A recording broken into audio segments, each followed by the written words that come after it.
घर बदला, बदल गया।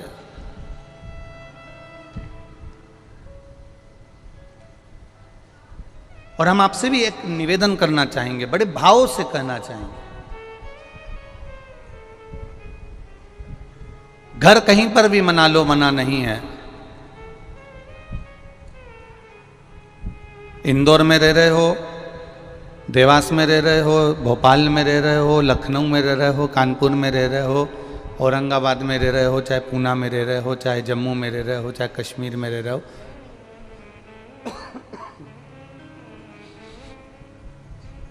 घर कहीं पर भी बना सकते हो और कहीं पर भी बना लोगे। पर निवेदन है, घर बदल लेना, कपड़े बदल लेना, फैशन बदल लेना, पर अपना सनातन धर्म कभी मत बदलना।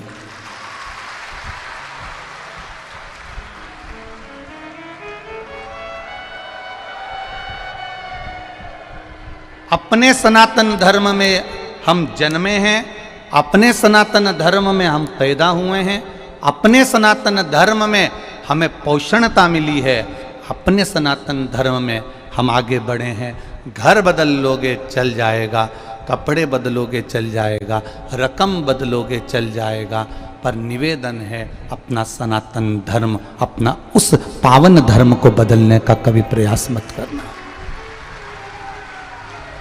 कोई कितना भी लोभ दे, लालच दे, कोई कितना भी कहे कि हमारे धर्म में आ जाओ, इस धर्म में तो ऐसा होता है, इस धर्म में तो ये होता है, इस धर्म में तो वो होता है, हम ये करेंगे, हम वो करेंगे। दुनिया के लोग कितने भी भटकाएं, पर अपना धर्म, अपना भजन, अपना कीर्तन, अपना मंत्र जाप, अपना स्मरण बदलना।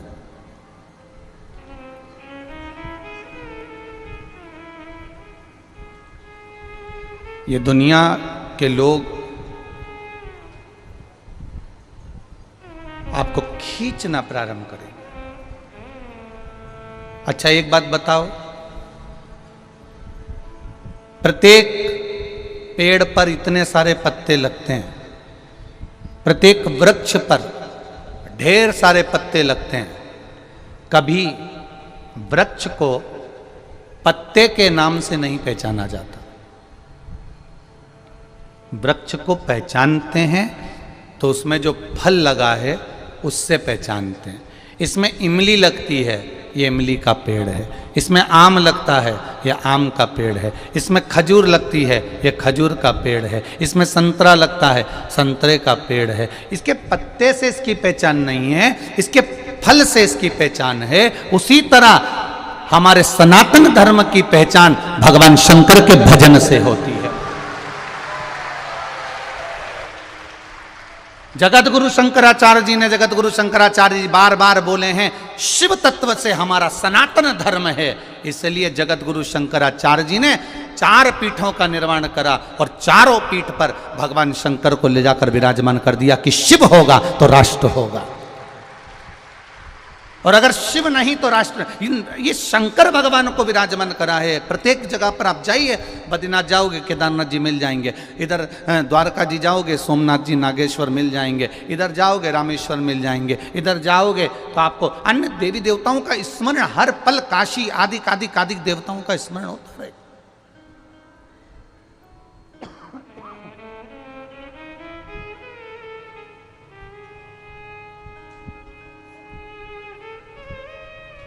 अब जैसे बॉर्डर पर सैनिक खड़ा होता है, हथगोले बंदूक लेकर, जगत गुरु शंकराचार्य जी ने भारत माँ की बॉर्डर पर भी 4 पीठ बनाकर 4 जगह पर मेरे महादेव को त्रिशूल लेकर खड़ा कर दिया है।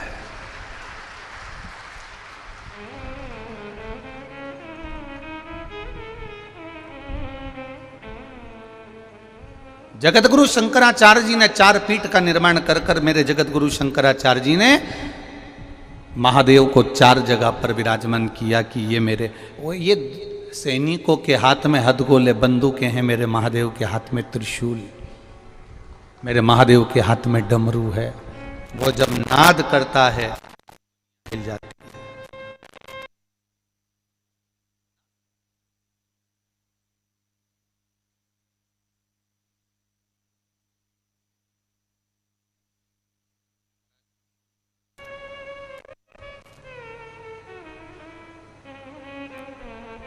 हमारी पूरी जिंदगी निकल जाती है, हम दुनिया के दोष को मिटाना चाहते हैं। ये ऐसा है, ये ऐसा है। हमारी पूरी जिंदगी निकल गई, हमने दुनिया के दोष को मिटाते मिटाते और दुनिया के दोष को देखते देखते।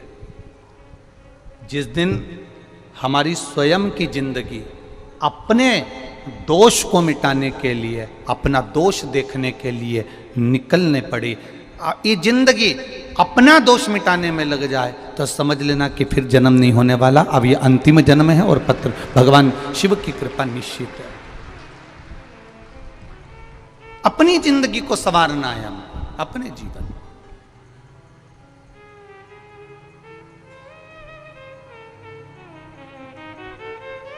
उसने ये करा, उसने वो करा, इसने ये किया, उसने वो किया, ये पूरी जिंदगी निकल गई हमारी। पर हम अपने भीतर के काम को, अहंकार को, आसक्ति को, वासना को, तृष्णा को, लोभ को, विषय को निकाल नहीं सके।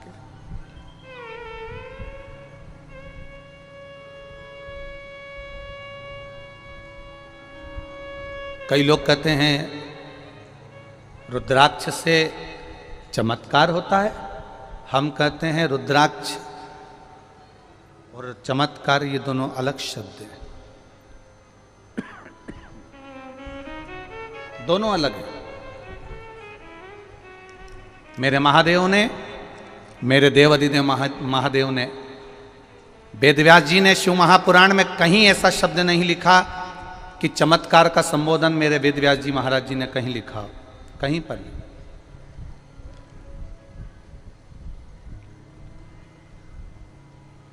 मेरे वेदव्यास जी ने पूरी शिव महापुराण में चमत्कार शब्द को कहीं नहीं लिखा।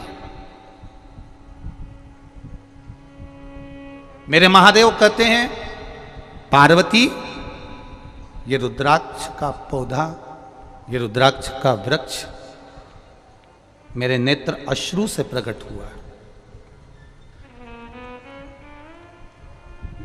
ये रुद्राक्ष का पौधा, ये रुद्राक्ष का वृक्ष मेरे नैन अश्रु से प्रकट हुआ है। पार्वती, ये रुद्राक्ष एक मुखी से लेकर 14 मुखी तक रुद्राक्ष शिव महापुराण की विद्येश्वर संहिता में लिखा है, और एक मुखी से लेकर 21 मुखी तक रुद्राक्ष स्कंद पुराण में लिखा है।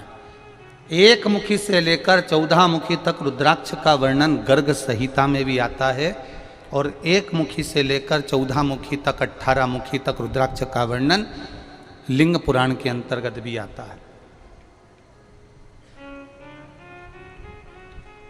ये स्वयं मैंने प्रकट करा। शिव जी कहते हैं मेरे नजदीक आने वाले को चमत्कार से मतलब नहीं होना चाहिए। जो तुमसे कहे कि हमारे यहाँ चमत्कार होता है तो कहता रहे, पर कुबेरेश्वर धाम पर केवल कंकर और शंकर है और आपका विश्वास है, यहाँ चमत्कार नहीं, यहाँ बेल और भभूति नहीं, यहाँ बेल और भभूति नहीं है। यहां मेरे शिव का विश्वास है, भरोसा, दृढ़ता। और ये भरोसा नहीं तो और क्या है।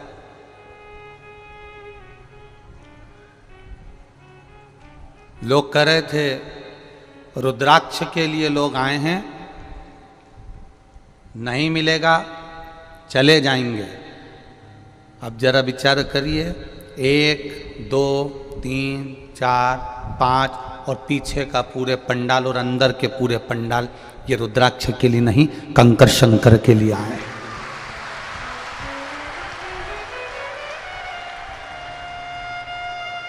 और इनका विश्वास अगर पक्का है, अगर इनका भरोसा पक्का है, तो ये विश्वास मानकर चलना कि घर पहुंचोगे और बाबा देवाधिदेव महादेव कहीं से भी रुद्राक्ष तुमको यहां दे वहां दे, कहीं पर भी, पर मिलेगा जरूर, ये निश्चित है। विश्वास के बल पर मिलेगा, भरोसा पक्का है ना आपका, विश्वास दृढ़ है, विश्वास में मूलता है। विश्वास अगर पक्का है तो गधे में से मेरा गोवर्धन नाथ मेरा श्री जी बाबा प्रकट हो सकता है। विश्वास में मूलता है तो मंदिर का गेट बदल सकता है, विश्वास में मूलता है तो अवध छोड़कर, अयोध्या छोड़कर मेरे राम ओरछा के नगर में आकर विराजमान हो सकते हैं। विश्वास पक्का है तो मीराबाई को दिया गया जहर भी अमृत हो सकता है, विश्वास पक्का है तो कर्माबाई की खिचड़ी भी अमृत हो सकती है। यह विश्वास की मूलता में है,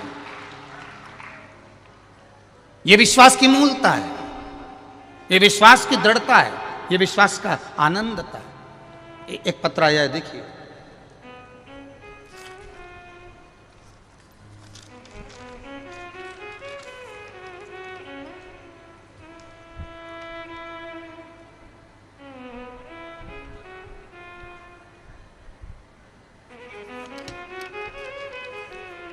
मेरा नाम मुकेश तोमर है, श्री रामवीर सिंह, ग्राम जिठोलीगढ़ रोड, मेरठ से हूँ। कहीं बैठे हों तो हाथ हिला सकते हैं। आप ही हैं? दोनों हाथ हिला दो, ऐसा पीछे से, हाँ हिला दीजिए। ग्राम जिठोलीगढ़ रोड, मेरठ, उत्तर प्रदेश से आया हूँ। मेरा मोबाइल नंबर ये है। गुरुजी, भोले की कितनी कृपा मुझ पर हुई है बस मैं ही जानता हूँ। हमारी कई पीढ़ी से किसी की भी सरकारी नौकरी नहीं थी, कई पीढ़ी निकल गई पर सरकारी नौकरी किसी की नहीं थी। सारी जिंदगी हमारे परिवार के लोगों ने मेहनत करी, मजदूरी करी, अपना पेट भरा, परिवार चलाया। अब 3 साल से नौकरी के लिए 3 साल से नौकरी के लिए इंटरव्यू दे रहा था मेरा बड़ा बेटा, लेकिन कामयाब नहीं हो पा रहा था, बहुत टेंशन में था। उसने कहा था मम्मी कई पीढ़ी से अपनी सरकारी नौकरी नहीं है, पर मैं भी सफल नहीं हो रहा। 1 साल 2 साल 3 साल लगातार निकलते गए पर नौकरी नहीं लगी। गुरुदेव, मोबाइल चलाते चलाते आपकी कथा देख ली, 1 साल से मैं आपसे जुड़ा हुआ हूँ, तो मेरे सारे काम बाबा अब संभाल रहा है। पहली बार जब आपके पास सीहोर आया था, मेरे पास कोई काम नहीं था, मैं बेरोजगार था। घर के लोगों ने भी कह दिया था कि तेरी जेब में पैसा नहीं है, हम मजदूरी करते हैं, हमारे पास पैसा नहीं, हम सीहोर कैसे भेज दें। उस समय पर भी खाली हाथ ही आया था। यहाँ पर रुद्राक्ष भी नहीं मिला था, केवल बाबा से कहकर गया था कि बाबा दूसरी बार बुलाना तो मुझे खुशी देकर बुलाना। आज मेरी एयरफोर्स में नौकरी लग गई है, मैं बाबा को प्रणाम करने आया। ये शिव तत्व है।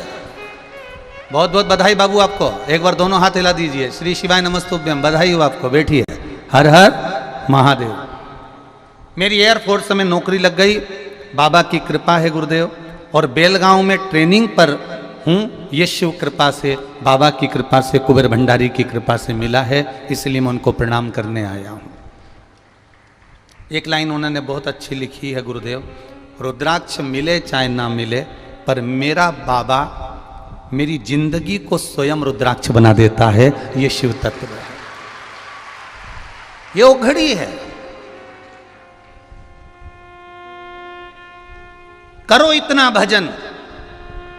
ये कंकर शंकर की धरा है। दुनिया के लोग आपको विचलित करेंगे, दुनिया के लोग अपशब्द बोलेंगे, दुनिया के लोग ताना देंगे, आपकी भक्ति को हिलाने का प्रयास करेंगे, आपके विश्वास को तोड़ने का प्रयास करेंगे, पर आपका विश्वास वो होना चाहिए कि मेरा पिता यही है, मेरी जन्नत यही, मेरा जीवन यही। करेंगे दुनिया।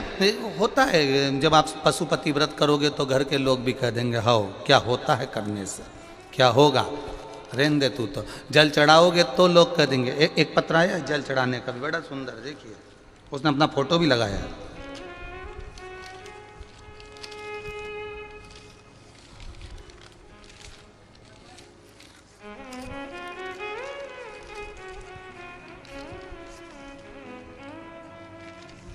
शंभु शरणे पड़ी मांगो घड़ी रे घड़ी दुख काटो दया कर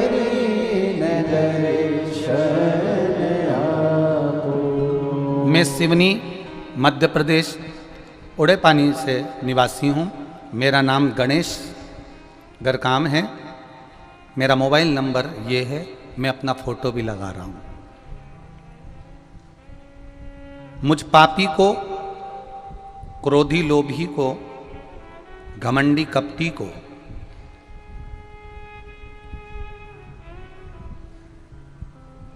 शंकर भगवान ने और आपकी कथा ने शिव मंदिर जाना सिखा दिया। मैं आपको प्रणाम करने आया।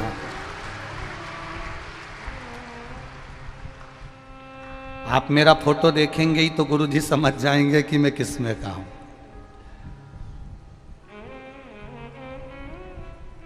गणेश मरकाम जी कहीं बैठे हों तो हाथ जरूर हिलाइएगा। जहां कहीं भी बैठे हों आप हाथ हिलाइएगा। गुरुदेव, मुझे कंधे में दर्द रहता था जिसका एक इंजेक्शन मुझे लगता था और इंजेक्शन के कारण मैं पड़ा रहता था। वो दर्द का इंजेक्शन लगता जब तक तो मैं ठीक रहता, फिर इंजेक्शन लगाना पड़ता था। कई समय निकल गया, कई डॉक्टर बदल लिए, पर वो आराम नहीं लगा। तब मेरी पत्नी ने शिव महापुराण की कथा का स्मरण किया, पशुपति व्रत चालू किया। शिव जी को जल चढ़ाती, जल लेकर आ जाती, उसको कटोरी में रख देती और मुझसे कहती तुम तो 2-3 बार पिया करो, शिवर वाला महाराज तो एक ही बार का बोलता है, तुम तो पियो। 2-3 बार मुझे जल पिला देती, बाबा की कृपा से बेलपत्र खिला देती। गुरुदेव, मैं वर्णन नहीं करूंगा, मैं यहाँ केवल प्रणाम करने आया हूँ कि मुझे अब इंजेक्शन लगना बंद हो गए और मेरा शरीर ठीक हो गया। ये शिव तत्व है, ये ओघड़ी, ये शंकर है। तेरी कृपा बिना न हिले एक भी अणु, लेते हैं श्वास तेरी कृपा से तनु तनु। कहीं मत जाओ, अपना घर और अपने घर के पास में जो शिवालय हो, अपने घर के पास में जो शंकर का मंदिर हो, शिवालय हो, अपने घर के पास में जो देवादिदेव महादेव का स्थान हो, वहां जाकर बस विश्वास रखकर 1 लोटा जल समर्पित करना प्रारंभ करो। धीरे धीरे तुम जल जिस हाथ से चढ़ाओगे वो हाथ मेरा महादेव पकड़ कर रखेगा, छूटने नहीं देगा, वो छूटने नहीं देगा। बादाम को पानी में गला देने से छिलका निकल जाता है, और इस आत्मा को, चित्त को, वृत्ति को, शरीर को, मन को शिव महापुराण में गला देने से हमारे भीतर का काम, अहंकार, तृष्णा निकल जाता है। हमारी विषय वासना, हमारी आसक्ति, हमारी तृष्णा बाहर निकल जाती है। चित्त वृत्ति में शिव समाया हो, शंकर हो, चित्त वृत्ति में महादेव हो, चित्त वृत्ति में शंभु हो। भटकाएंगे लोग, कहेंगे, कहने वाले कहते रहेंगे।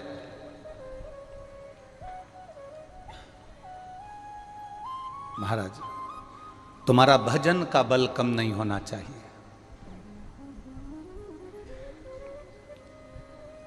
लोगों को बहुत विचलित किया जाता है जब जब वो सत्संग, संकीर्तन, भजन में जाने का प्रयास करते हैं। मंदसौर में कथा होने वाली थी, तब भी कहीं ना कहीं लोगों ने गलत बातों का स्मरण किया।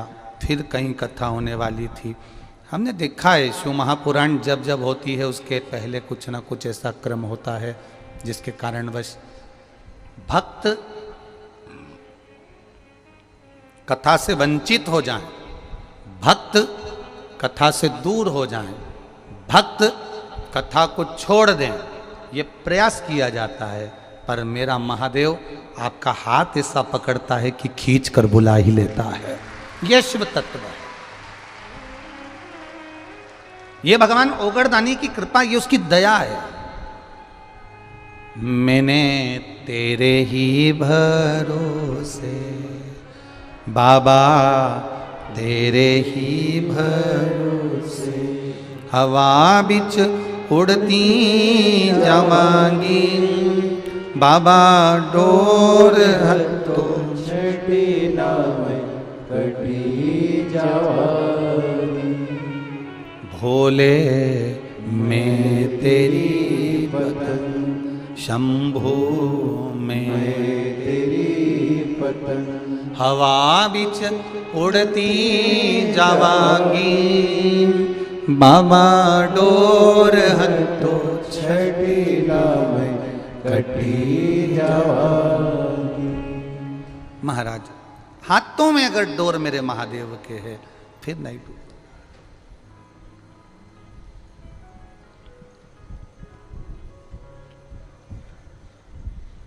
बस उसके भरोसे,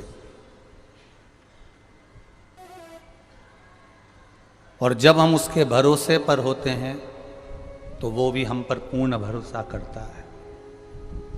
हम उसके भरोसे जब होते हैं वो हम पर पूर्ण भरोसा करता है।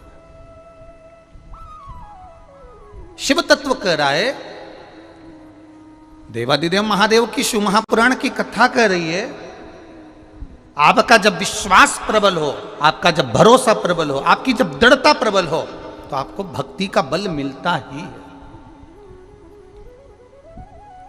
महाराज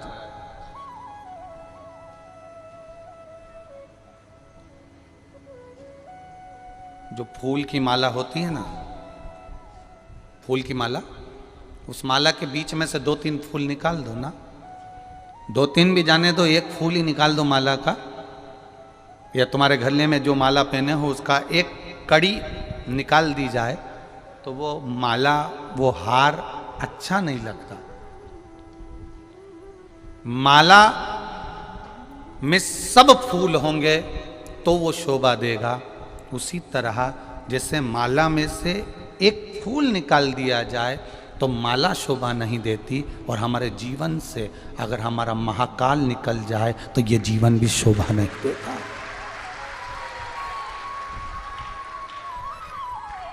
शिव का नाम, भगवान शंकर का शब्द, दक्ष प्रजापति ने यज्ञ करा, दक्ष प्रजापति ने यज्ञ रचा, दक्ष प्रजापति यज्ञ कर रहा है, और दक्ष प्रजापति जब यज्ञ कर रहे हैं सबको बुलाया पर शिव को नहीं बुलाया। यज्ञ की शोभा रही नहीं, सबको बुलाया पर मेरे महादेव को नहीं बुलाया।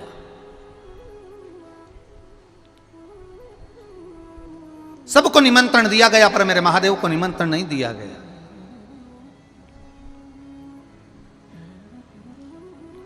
महाराज भले ना बुलाया हो मेरे महादेव को, भले ना बुलाया हो, फिर भी महादेव तो महादेव है। कितना विचित्र काम दक्ष प्रजापति जी ने किया था कि भगवान शंकर आए तो इन्होंने कह दिया, दक्ष प्रजापति की सभा में शिव बैठे हैं और सबने प्रणाम करा पर महादेव उठकर देख नहीं पाए, क्योंकि कुछ हो जाता है, कहीं कहीं व्यक्ति अपनी मस्ती में बैठा रहता है, नहीं देख पाया। कहीं व्यक्ति अपनी मस्ती में बैठा है, नहीं देख रहा।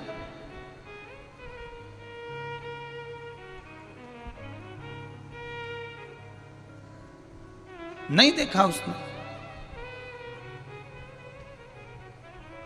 अब क्रोध आ गया दक्ष प्रजापति को, और दक्ष प्रजापति को जब क्रोध आया और दक्ष प्रजापति ने क्रोध में आकर कह दिया, देवादिदेव महादेव तुम मेरे दामाद हो, तुम मेरे जमाई हो, और तुम मेरे जमाई होकर तुमने अपने ससुर का अपमान करा। मैं आया और तुमने मुझे प्रणाम नहीं करा, मैं आया और उठकर खड़े नहीं हुए, मैं तुम्हें श्राप देता हूं कि तुम शमशान में निवास करोगे।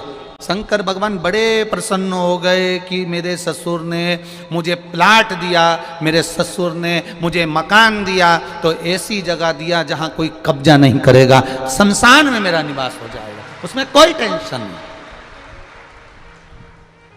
अब स्वयं के ससुर इतनी बड़ी बात कर रहे हैं कि तू शमशान में रहेगा। अब ये बात अगर कोई तुमसे कह दे, जाओ तुम तो मसान में जाओ, अब यही बात तो उनके ससुर ने की थी कि शमशान में जा। बुरा लगा क्या देवादिदेव महादेव को? जम के बोलो जरा, लगा नहीं। और तुमसे अगर कोई कुछ कह दे, जरा सा कुछ कह दे, बस जरा सा, तुम भोजन की प्लेट लेकर गए और उसने तुमको नुक्ती दे दी। आज का क्या बना था? नुक्ती, खिचड़ी, पूड़ी, मिक्सचर, मिर्ची का अचार, यही था ना। तो मान लो पड़े, अब किसी ने तुमने प्लेट आगे करी, उन्होंने तुमको पूड़ी दे दी, खिचड़ी दे दी, सब दे दिया। अब तुम कह रही हो कि नहीं मुझे तो 2 पूड़ी दे। टेबल पर खड़ा हुआ व्यक्ति कहेगा अच्छे से खाओ, फिर लेकर आओ, फिर लेकर जाओ, झूठा ना छूटे, वो डस्टबिन भरना ना पड़े, इसलिए जितनी बार लोगे उतनी बार मिल जाएगा। पर किसी ने कहा नहीं मैं तुमको 2 दे दिया हूं, अभी तुम इतना खा लो, आ जाना। उतनी देर में हमको क्रोध जाग गया, उतनी देर में हमको हमारा अहम जाग गया। हाओ, खिलाने वाला खिला रहा है, बनाने वाला बना रहा है, और ये अच्छे से परोस भी नहीं सकते। अब तुम्हारे भीतर ये भाव जाग गया, परंतु अन्न भाग हमारे हाथ में है, भोजन भाग हमारे हाथ में, भोजन भाग, और ये भोजन भाग हमारे हाथ में है और हम भोजन ग्रहण कर रहे हैं। उस समय पर हमें क्रोध का त्याग कर कर चलना चाहिए। जिससे हम भोजन ले रहे हैं, हमको ये मानना चाहिए कि ये स्वयं महादेव की अन्नपूर्णा हमको प्रदान कर रही है और ये अमृत के तुल्य दे रही है।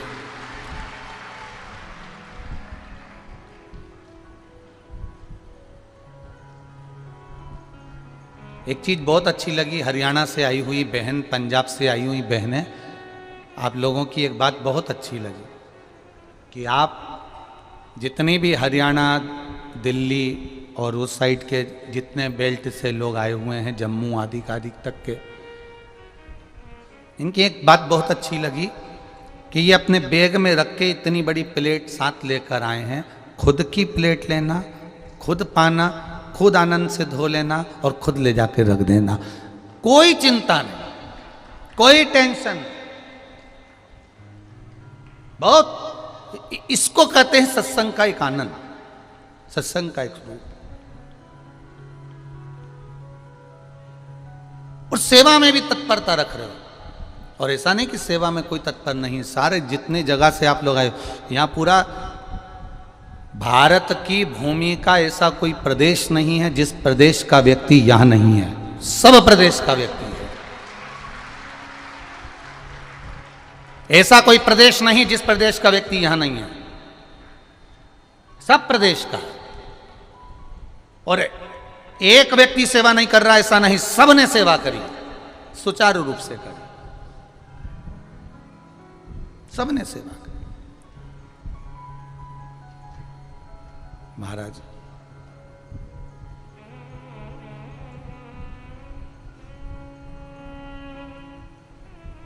ये भक्ति का बल हमें बढ़ाना है। क्रोध, अहम, आसक्ति, तृष्णा, वासना, इनसे परे होते जाना है। जिसके नेत्रों में लोभ होता है उसको सब लोभी नजर आते हैं, जिसके नेत्रों में काम होता है उसको कामी नजर आते हैं, जिसके नेत्रों में कुछ कपट होता है उसको हर व्यक्ति कपटी नजर आता है, जिसके नेत्रों में बेईमानी भरी होती है उसको सामने वाला व्यक्ति प्रत्येक बेईमान नजर आता है, जिसके भीतर स्वयं प्रपंच ढोंग भरा होता है उसको हर व्यक्ति ढोंगी और प्रपंची नजर आता है। उसके भीतर साहूकरपन होगा तो साहूकर दिखेगा, विद्वत्ता होगी तो विद्वत्ता दिखेगा। उसके नेत्रों के अनुसार सामने वाले व्यक्ति की दृष्टि होती है कि ये दिख कैसा रहा है, जैसा वो भीतर से होगा वैसा उसको सम्मुख में नजर आए।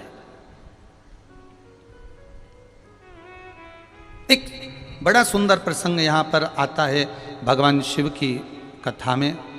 औरव ऋषि की बेटी थी शमी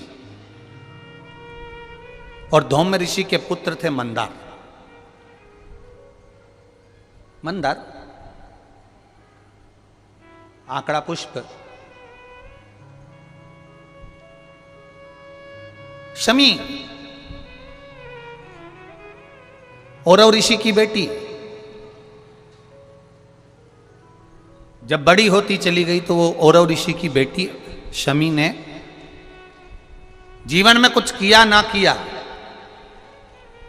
पर एक काम औरव ऋषि की बेटी शमी करती रही कि भरण पोषण में अग्रणी रही। कोई भूखा मिल गया, औरव ऋषि की बेटी ने अपना भोजन तक दे दिया। ये बेटी का जीवन होना चाहिए। कई बहुओं की आदत रहती है, ओया बनाती है, पहले अपने लिए अलग से निकाल के धर देती है।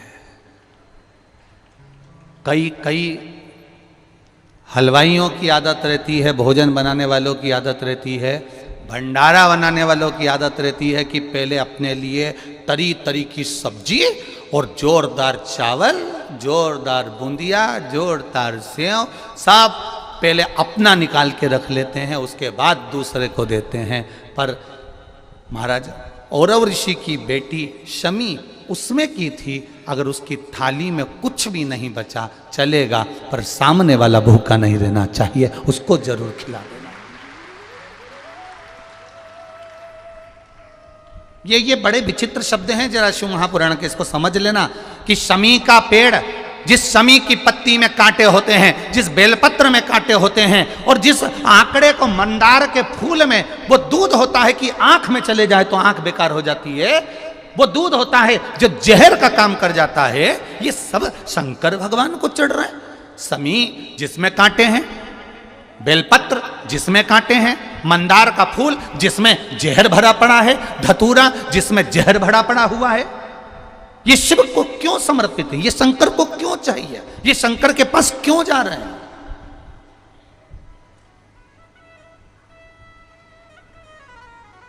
क्यों? उसका एक कारण है, सत्य बोलने वाला हमेशा बुरा होता है, हमेशा बुरा होता है।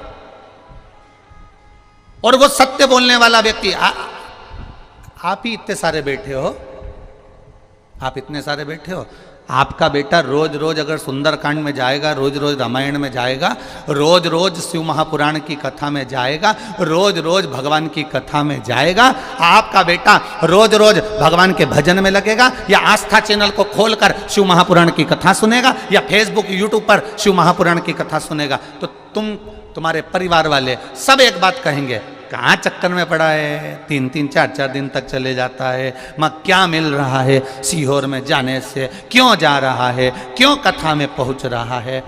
अब भजन में जाने वाले को दुनिया के लोग ताना देकर रोकने का प्रयास करते हैं, पर आज तक हमें ऐसा व्यक्ति नहीं मिला कि तुम्हारा बेटा कहीं शॉपिंग मॉल में जा रहा हो, किटी पार्टी में जा रहा हो, दोस्तों के साथ एंजॉय करने जा रहा हो, और किसी माँ बाप ने कह दिया हो क्यों जा रहा है मॉल में, क्यों जा रहा है पार्टी में, क्यों जा रहा है वहां। अगर रोकते हैं तो धर्म की जगह पर रोका जाता है, रोकते हैं तो सत्कर्म की जगह पर रोका जाता है, रोकते हैं तो कहीं भगवत भजन में जाने से रोका जाता है, पर गलत जगह पर जाने से हमारे बच्चों को हम नहीं रोकते। और होता क्या है, उल्टा क्रम हो जाता है। जो बच्चा कभी सत्संग में जुड़ा नहीं, जिसने कभी जिंदगी में गीता पढ़ी नहीं, फिर वही बेटा एक दिन अदालत में खड़ा होकर गीता की सौगंध खाता है। जिसने कभी जीवन में गीता को पढ़ा नहीं, जिसने जीवन में कभी रामायण को पढ़ा नहीं, जिसने जीवन में कभी श्रीमद् भागवत को पढ़ा नहीं, जिसने जीवन में कभी शिव महापुराण को जाना नहीं, जो शंकर को केवल दुनिया के लोगों ने कह दिया शिवलिंग का मतलब क्या होता है, गलत महत्व समझा दिए कि शिवलिंग की पूजन मत करो, लोगों ने कह दिया शिवलिंग पर जल मत चढ़ाओ, कई लोगों ने कह दिया था शिवलिंग पर चढ़ा हुआ जल मत पियो, कोई ने कह दिया शंकर पर चढ़ा हुआ प्रसाद मत खाओ।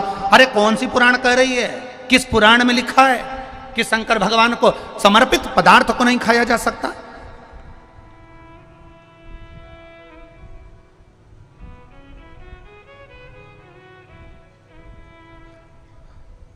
गुड़ खाते हैं और गुलगुले से परहेज करते हैं। गुड़ खा रहे हैं, हम प्याज नहीं खाते, हम प्याज को छोड़े हुए 20 साल हो गए। हम लहसुन नहीं खाते, लहसुन छोड़े हमें 50 साल हो गए। पर दूसरे का पड़ा हुआ मोबाइल, पैसा, घड़ी या दूसरे का धन मिल जाए तो 5 मिनट में निपटा जाते हैं। गुड़ खाएं और गुलगुले से परहेज कर रहे हो। प्याज नहीं खाते और 5,000 रुपए किसी को दे दिया और उसका थोड़ा सा ब्याज लेकर खा गए। प्याज नहीं खाते, दूसरे का धन मिल गया खा गए, दूसरे का वैभव मिल गया खा गए। ये श्रेष्ठता हमारी शिव पुराण नहीं सिखाती है।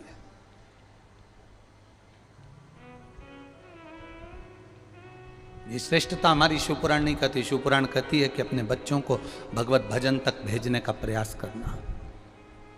जिस माता पिता के बच्चे एक लोटा जल चढ़ाने के लिए शंकर के मंदिर का दरवाजा पकड़े हैं, उस घर के बच्चे कभी अपने माँ बाप को वृद्धाश्रम का दरवाजा नहीं दिखाते हैं।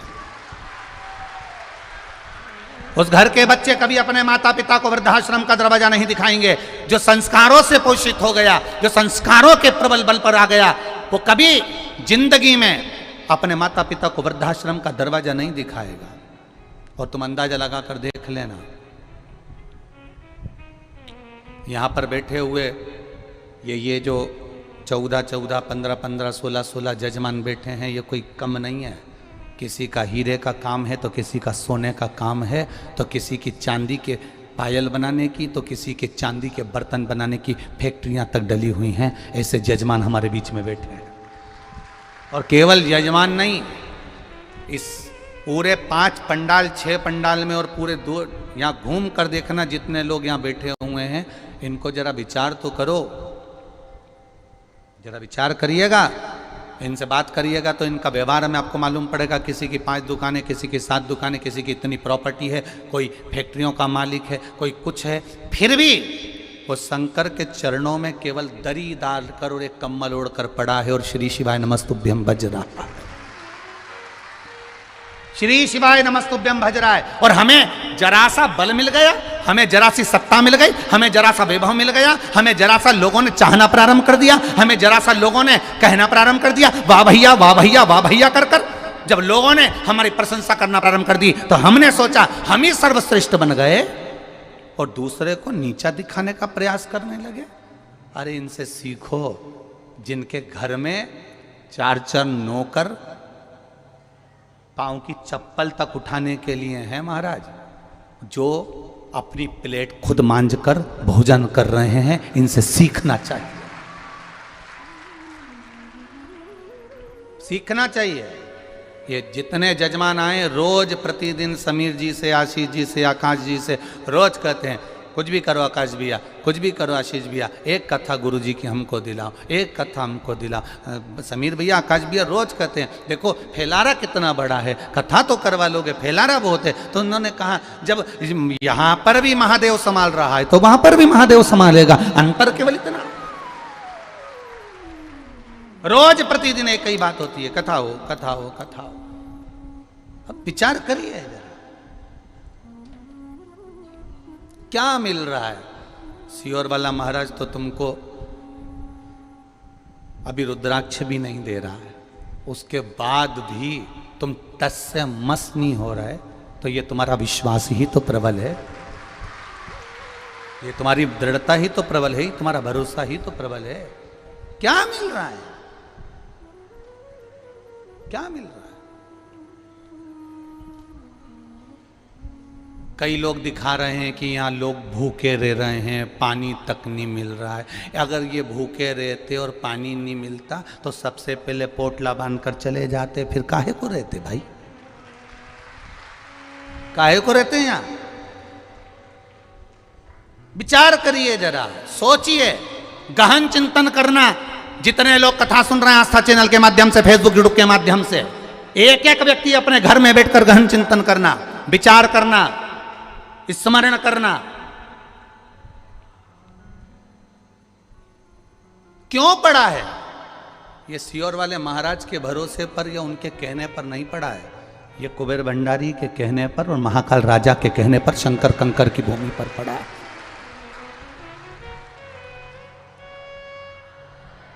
एक दिन में 20 लाख भक्त, और ना निमंत्रण, ना पत्रिका, ना कहीं कुछ, ना कहीं कुछ, ना चावल, ना धावल, कुछ नहीं।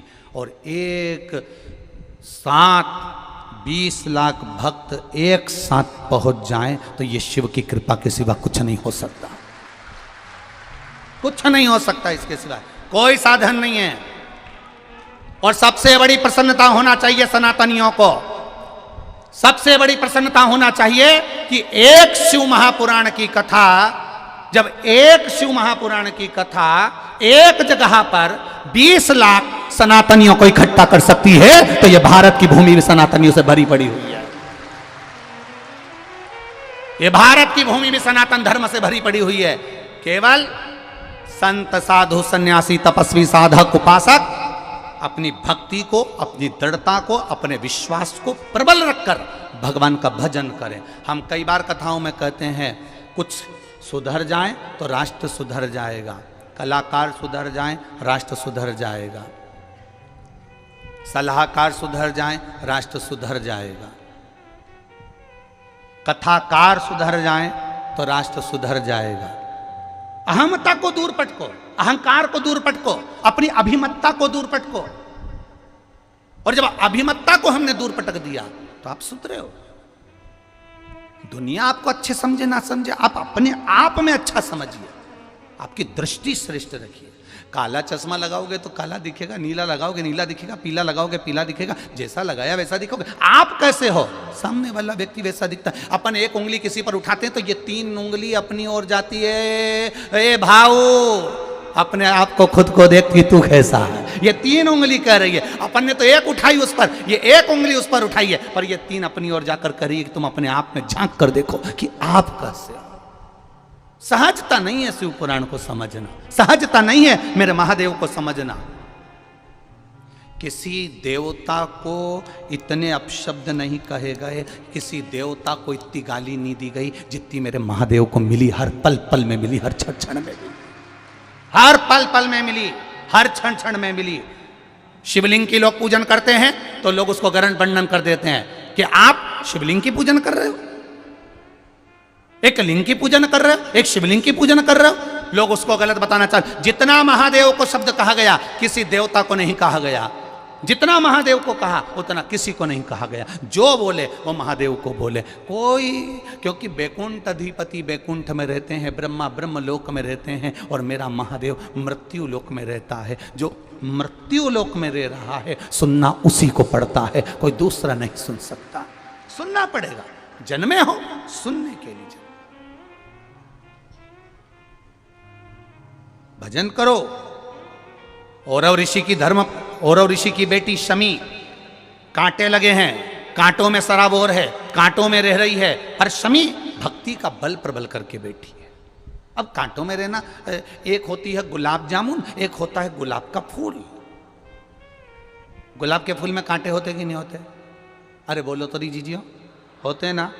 गुलाब का फूल और गुलाब जामुन, किसी से जाके पूछना इन दोनों की राशि कौन सी है, एक ही राशि निकलेगी। गुलाब के फूल की भी राशि एक है और गुलाब जामुन की राशि भी एक है। दोनों को देखिए, गुलाब जामुन मावे की बनती है, खोए की बनती है, घी घी में रहती है, यूं घुमाओ तो हाथ में घी आ जाता है। और घी की गुलाब जामुन घी में तला रही है और घी में से निकलकर चाशनी में जा रही है। कितनी जोरदार किस्मत लेके आई रे तू गुलाब जामुन, कितनी जोरदार। घी में सराबोर मली, घी में छोड़ी, चारी निकाला और चाशनी में चली गई। कितनी जोरदार किस्मत लेकर आई है। और वो गुलाब का फूल कांटों में पैदा होता है, कांटों में बड़ा होता है, कांटों में जन्म लेता है, कांटों में मुरझा जाता है। वो गुलाब का फूल कांटों से टूट जाता है। दोनों में, दोनों की राशि एक है, दोनों में कितना अंतर है। एक घी में सराबोर है, निकलने के बाद चाशनी में सराबोर है, और दूसरा कांटों में सराबोर है। बस अंतर एक है, गुलाब जामुन घी में रहती है, निकलकर चाशनी में जाती है, और चाशनी में से निकलकर मुख में जाती है, और बाद में वो भ्रष्टा में चली जाती है। और गुलाब का फूल कांटों से निकलकर मेरे महादेव के चरणों में चला जाता है। दोनों में अंतर है। गुलाब जामुन चाशनी में तरबतर है, गुलाब जामुन घी में तरबतर है। गुलाब जामुन अपने रंग में तरबतर है, पर खाने के बाद भ्रष्टा में चली जाती है। और गुलाब का फूल कांटों में रहने के बाद, टूटने के बाद मेरे महादेव के चरणों में, मेरे राम और कृष्ण के चरणों में चला जाता है। भक्त ऐसा ही होता है। दुनिया के लोग इस पर गाली देंगे, अपशब्द कहेंगे, कांटे देंगे, और वो कांटों में पनपता जाएगा, पनपता जाएगा, और वो गुलाब का फूल टूटने के बाद फिर मेरे महादेव के चरणों में अपने आप चला जाएगा। होता है, कहे कहे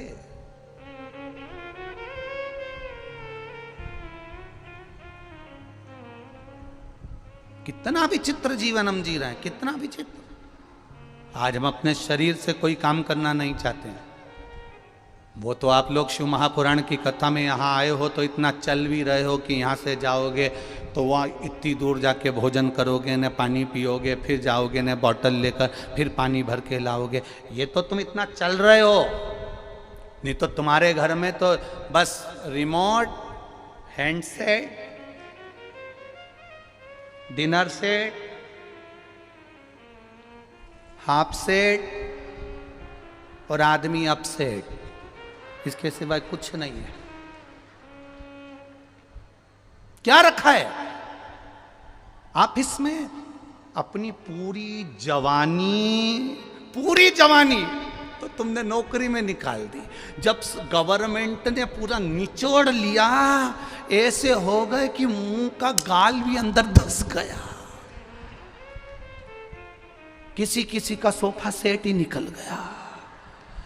तब जाकर फिर 60-65 साल में रिटायर हुए, फिर नौकरी करते करते, चाहे प्राइवेट हो चाहे सरकारी हो, करते करते अपनी पूरी जिंदगी लगा दी। बुढ़ापा आया, बच्चों को बड़ा करा, एक दिन बहू भी आ गई, बच्चे भी बड़े हो गए। अब तुम उनको समझाने बैठे तो वो तुमको बात बात में कह दे, तुम चुप बैठो, हम है ना, बात कर रहे हैं ना, चुप बैठो, तुम्हें नहीं आती अकल, तुम समझदार नहीं हो। अब तुम इतनी बड़ी पोस्ट पर रहे, इतनी सत्ता में रहे, इतने बेबहों में रहे, और तुम्हारी औलाद तुमको चुप करना सिखा देती है। क्यों? क्योंकि तुम्हारा अहम तुमको अब चूर हो रहा है, और जब अहम चूर होता है तब दुख होता है। इसलिए अभी से अगर तुम शंकर की भक्ति में डूबते चलोगे, ये मानते चलोगे कि सुख और दुख तो मेरे महादेव के दिए हुए हैं, तो जीवन का एक आनंद जिंदगी भर जी सकोगे, जिंदगी भर, जीवन भर जी सकोगे। आज कथा के पंडाल में बैठे हो, घर पे रहते तो एसी के रूम में रहते, डनलप के गद्दे पर सोते, तुम्हारा पर्सनल रूम होता, यहाँ पंडाल में पड़े हुए हो, दरी पर पड़े हुए हो। यहाँ से तुम शुरुआत करो तुम्हारे जीवन की कि अब मेरा अहंकार चले गया, रोड पर पड़ा हूँ, जमीन पर पड़ा हूँ, दरी पर सो रहा हूँ, 2 कदम चलकर भोजन करने जा रहा हूँ, 2 कदम चलकर वापिस आ रहा हूँ, सामान पड़ा है, कोई चिंता नहीं है, व्यर्थ चिंता।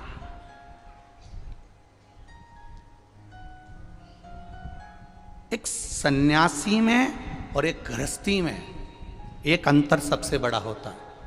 एक संत ट्रेन में सफर कर रहे थे, खूब सोने की रकम मकम पहने थे संत, खूब जोरदार। अगले स्टेशन पर वो एक सेठ जी चढ़ गए, बहुत सारा सामान, बहुत सारा, 2 बैग इधर ट्रेन के नीचे डाल दिए, 2 बैग इधर ट्रेन के नीचे डाल दिए, सीटों के नीचे, और सेठ जी अपनी बढ़िया जोरदार आराम से बैठ गए। अब उन्होंने मन में सोचा, सेठ जी ने, बताओ महाराज को तो देखो कितना सोना वोना पहन के बैठे, महाराजों को एसी के डब्बे में जाने की क्या जरूरत। तो सेठ जी ने तुरंत कह दिया, प्रणाम महाराज। महाराज जी बोले, प्रणाम भैया जी। कहाँ से आ रहे हो? बस हरिद्वार से आ रहे भैया जी। कहाँ जा रहे हो? प्रयागराज जा रहे भैया जी। अच्छा,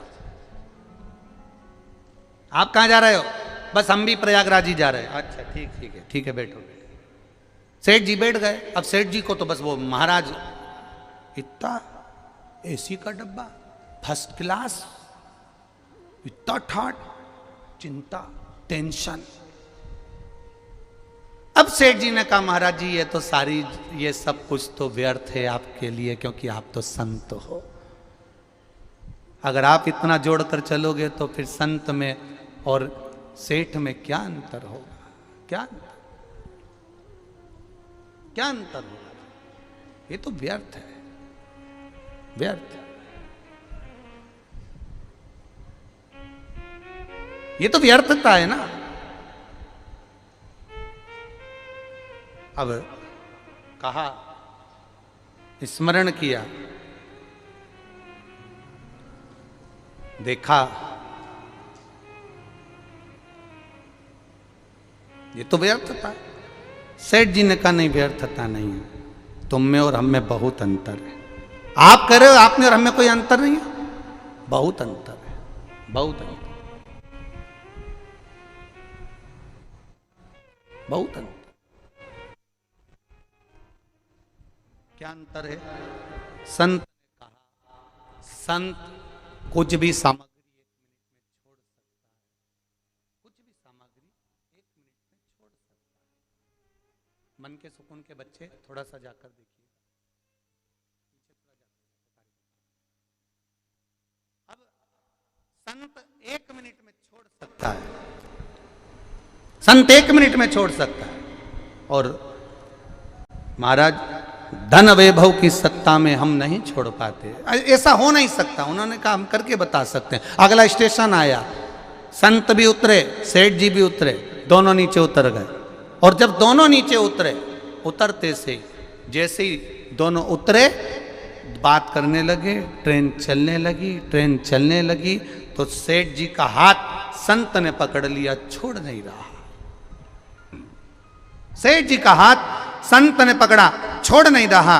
बहुत प्रयास करा गया पर नहीं छूटता, बहुत प्रयास करा, नहीं छूटा। और जब नहीं छूटा, ट्रेन निकलने लगी, ट्रेन जाने लगी। सेठ जी कहने लगे मेरा सामान भरा पड़ा हुआ है। इतने में संत ने कहा सामान तो हमारा भी रखा हुआ है, बस तुम में और हम में यही अंतर है, हम एक क्षण में छोड़ना जानते हैं और तुम जिंदगी भर जोड़ना जानते हो। संत, साधु, सन्यासी, तपस्वी, साधक, उपासक ये मानकर चलता है कि सर्वस्वता कुछ नहीं, सब नष्ट। महाराज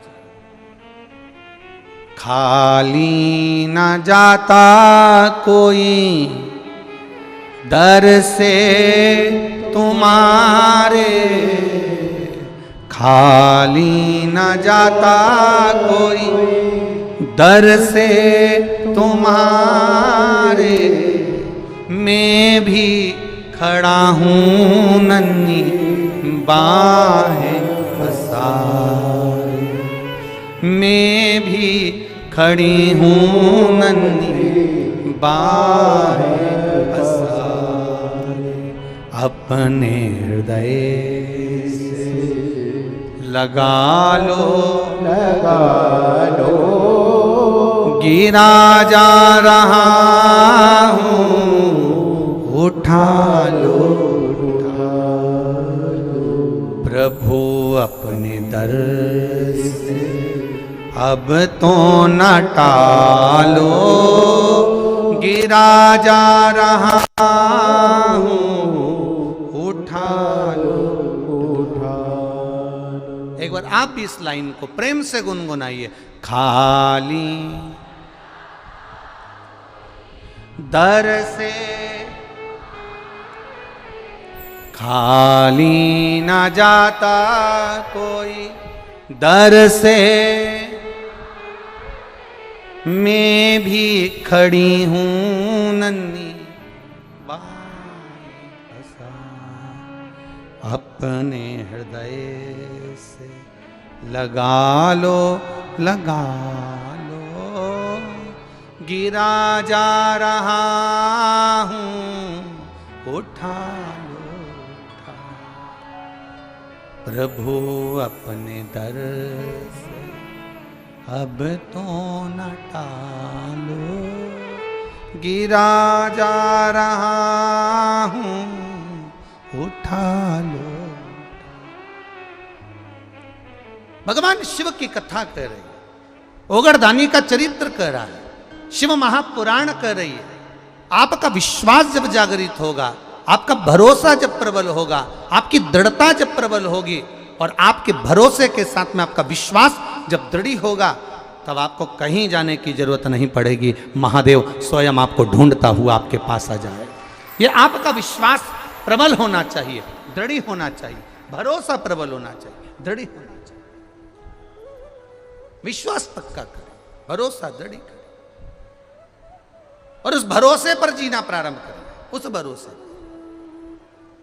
शंभु शरणे पड़ी मांगू घड़ी रे घड़ी दुख काटो, दया करी दर्शन। शिव तत्व कह रहा है महाराज, भगवान शंकर का गुणगान कर रहा है।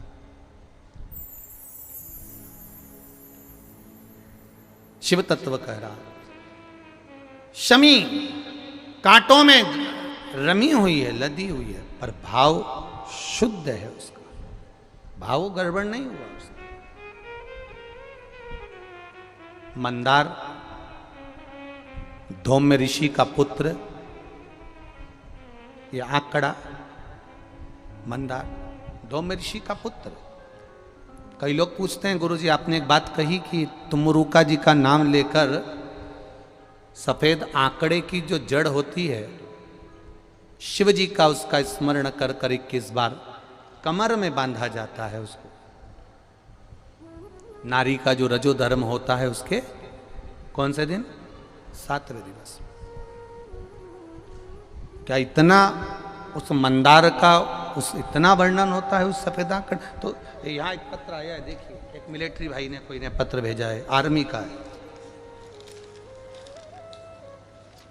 शंभु शरणे मांगू घड़ी रे घड़ी दुख काटो, दया करी दर्शन आओ। गुरुजी, भारतीय सेना के जवानों की तरफ से कोटि कोटि नमन। मेरा मोबाइल नंबर ये है।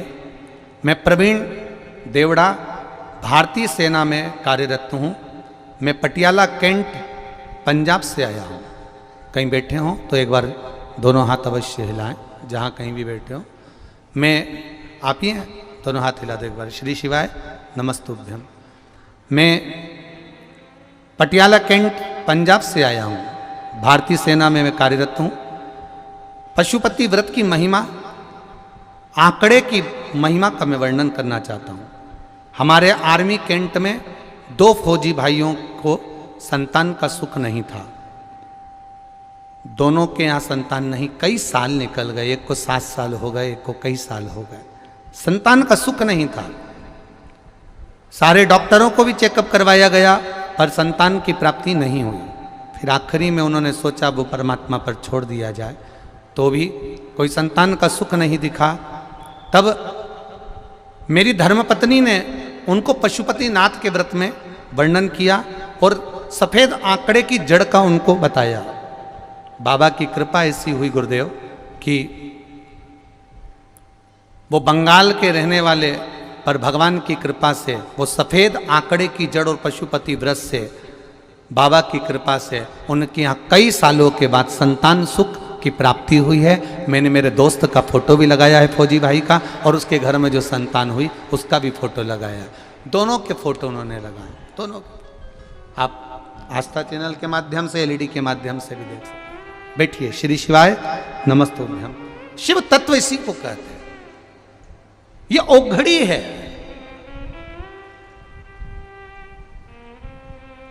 ये शंभु, मेरा शंकर, मेरा ओघड़दानी, मेरा त्रिकालदर्शी, मेरा कैलाशी, मेरा अविनाशी औघड़ी है, सहज नहीं है। बस आपका विश्वास, और जितना प्रबल विश्वास होगा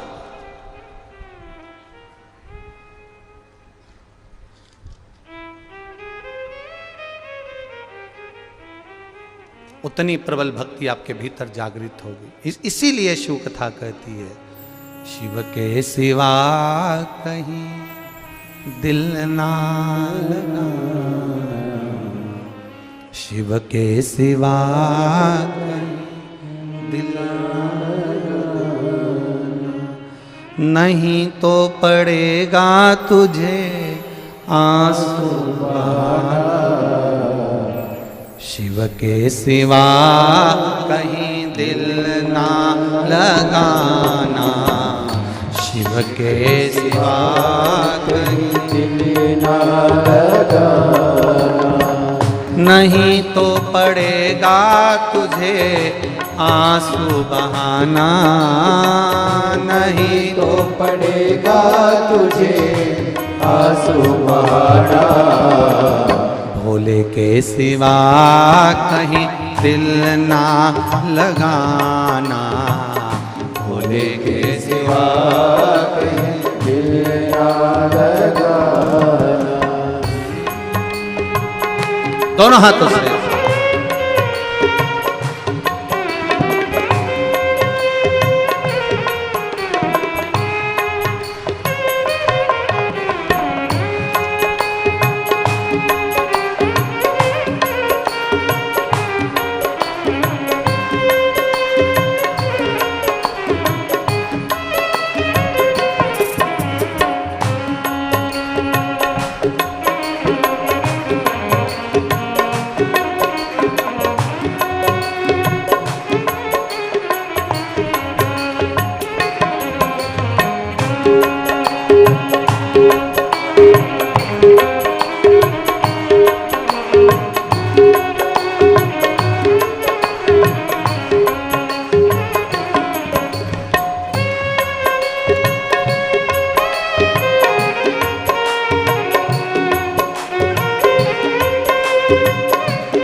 वरना पड़ेगा तुझे आंसू बहाना, वरना पड़ेगा तुझे आंसू बहाना।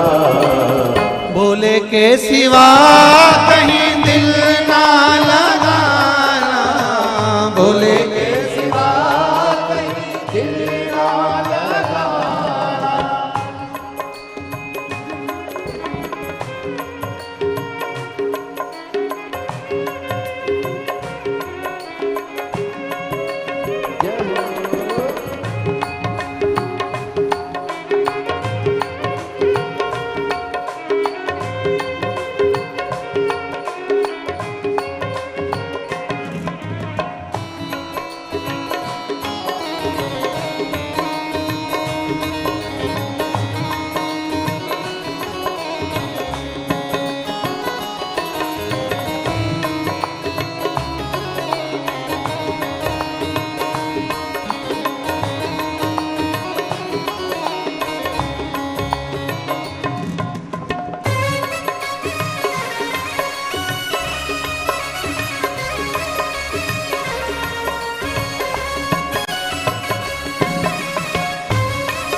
आज जवा है, बीत गया अब समय कहाँ है, बीत गया अब समय कहाँ है।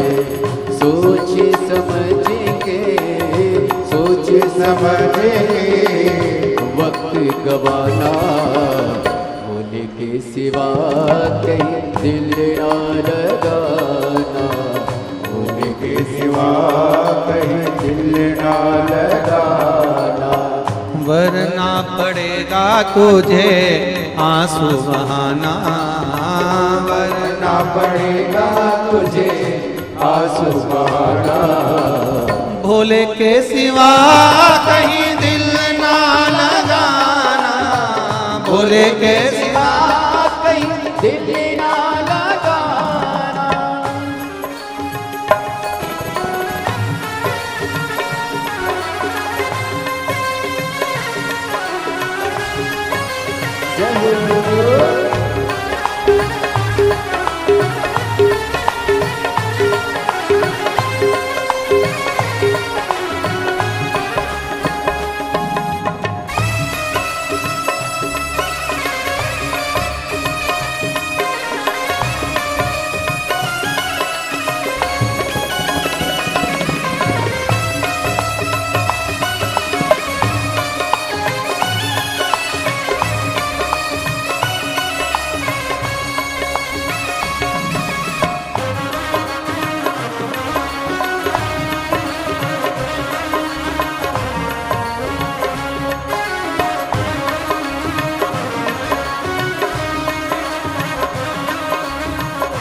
फिर जाना, वहाँ साथ जाए ना पैसा खजाना, वहाँ साथ जाए ना पैसा खजाना।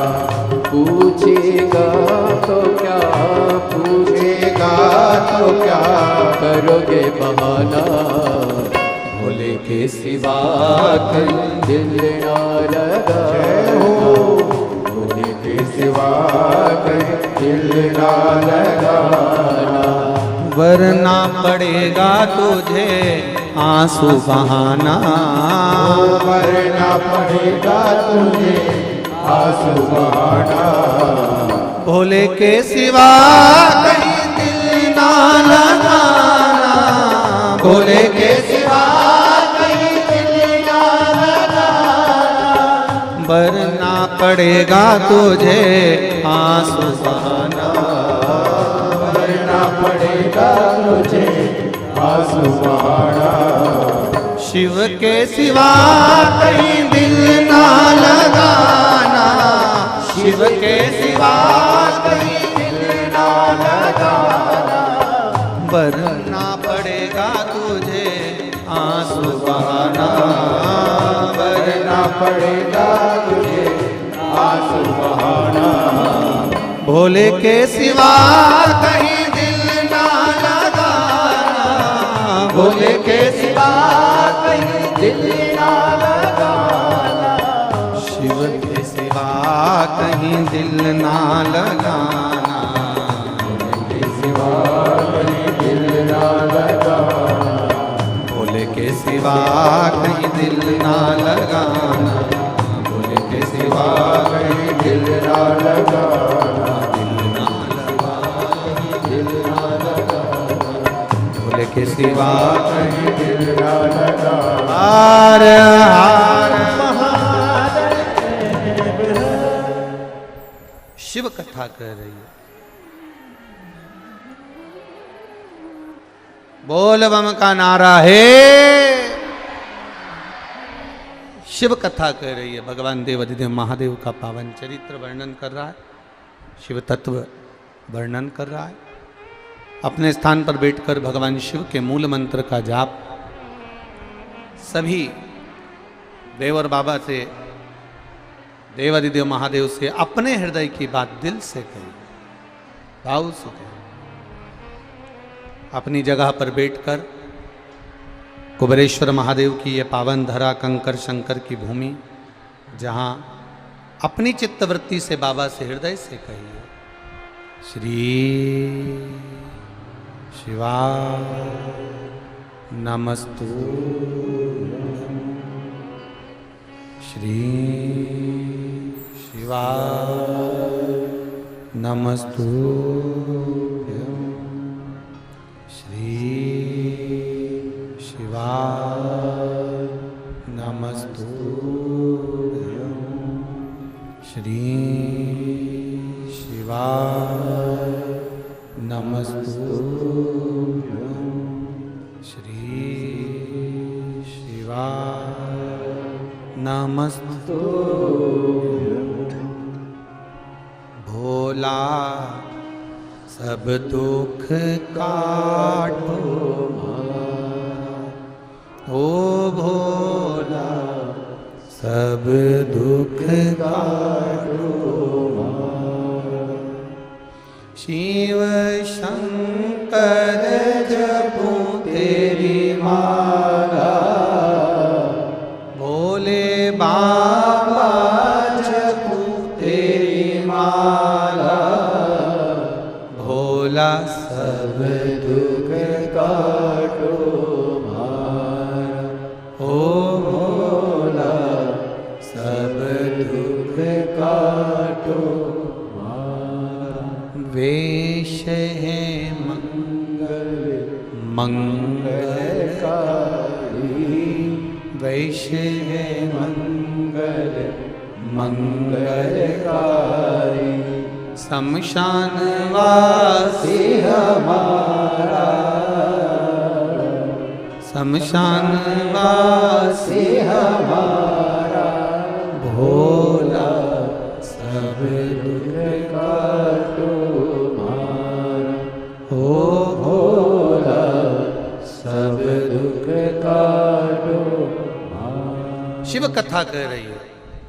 शमी कांटों में रहकर भगवत भजन कर रही है, और मंदार जो स्वयं धौम्य ऋषि के पुत्र हैं, वो साधारण नहीं है। धौम्य ऋषि का पुत्र मंदार, वो आंकड़ा साधारण नहीं है। वो आंकड़े की जड़, वो आंकड़े का पुष्प साधारण नहीं, मंदार का पुष्प साधारण नहीं। शिव भक्ति के अंदर लिए शिव महाराज मंदार सोनक ऋषि के यहां पर विद्या अध्ययन करने के लिए गए। अब धौम्य ऋषि के पुत्र जब विद्या अध्ययन करने के लिए शौनक बाबा के यहां जाते हैं, शौनक ऋषि के यहां पहुंचते हैं, तो एक बार भुषुंडी ऋषि, अब भुषुंडी ऋषि जो किसी देवता को नहीं मानते, कहीं नहीं जाते, केवल एक जगह पर ही आराधना में लगे रहते हैं, और वो श्री गणेश जी महाराज की आराधना करते, केवल गणेश जी की आराधना करते, बाकी के कहीं नहीं जाते वो भुषुंडी ऋषि। अब भुषुंडी ऋषि जो गणेश जी की आराधना में लगे रहते, समय बीतता गया।